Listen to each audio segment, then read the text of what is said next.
Como baixar vídeo do YouTube pelo celular.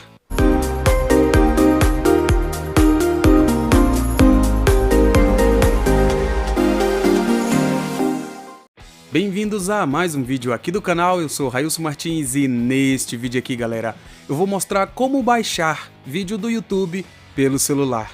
Mas antes de tudo, se você é novo por aqui, aproveita a oportunidade e inscreva-se no canal.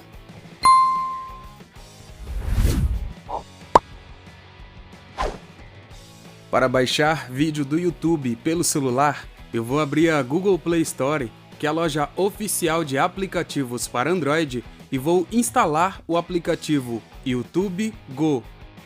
Após o aplicativo instalado, eu vou tocar em Abrir.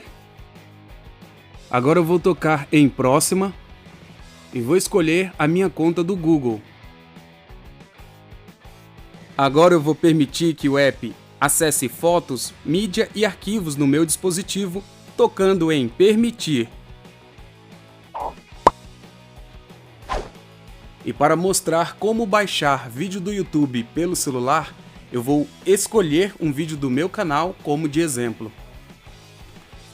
Agora eu vou tocar no vídeo que eu quero baixar.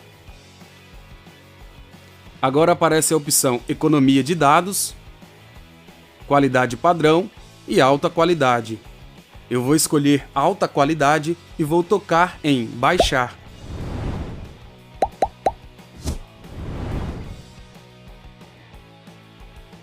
Pronto, o download do vídeo já foi concluído. Eu vou voltar para a interface de início e vou tocar aqui em Salvos. Dessa forma, através do aplicativo YouTube Go, uma vez que o vídeo foi baixado, eu posso reproduzi-lo até mesmo offline. Então este foi o vídeo, eu espero que vocês tenham gostado. E quem gostou, curte, compartilha, se inscreve no canal. Eu vou ficando por aqui, um forte abraço a todos e até o próximo vídeo.